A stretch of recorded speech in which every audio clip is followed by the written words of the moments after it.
అవును. వెక్సేషన్ వస్తుంది జనానికి, కానీ చూపిస్తున్నారు. వీళ్ళ మీద వెక్సేషన్ వస్తే వాళ్ళని అనుకుంటున్నారు, వాళ్ళ మీద అదే. వెక్సేషన్ వస్తే వీళ్ళని అనుకుంటున్నారు. ఏముంది ఇంకా అక్కడ? ఉమ్, ఈ ఇద్దరు చేస్తున్న తప్పని నేను అనుకుంటున్నారు కదా. అవును.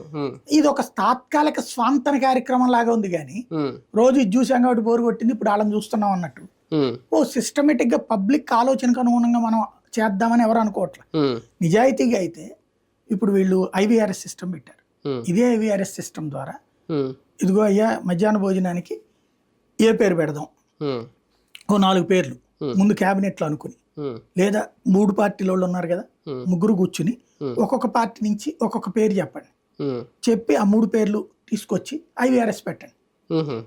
తద్వారా ఐవీఆర్ఎస్ లో ఏ పేరు వస్తే అది పెట్టండి, చక్కగా బాధ్యతగా ఉంటుంది. అది కూడా పార్టీల నాయకుల పేర్లు కాకుండా స్వతంత్ర సమర యోధుల, లేకపోతే సీఎం అని పెడదామా, పిఎం అని పెడదామా, అట్లాంటిది పెట్టండి, సంస్కారయుతంగా ఉంటది.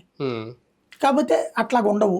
అంటే అవన్నీ కూడా మనం ఏంటంటే మనలాంటి వాళ్ళం ఆలోచించుకునేటటువంటి తటస్థులు ఆలోచించుకునే మాట తప్పించి ఇదేమి పథకాల పేర్లో ఒకసారి మార్చిన దాని మీద ఏదైనా ఒక చట్టం చేసే జీవో తెచ్చి ఇంక మళ్ళీ మార్చకుండా ఉంచడానికి ఇలాంటివి ఏమి ఉండవు కాబట్టి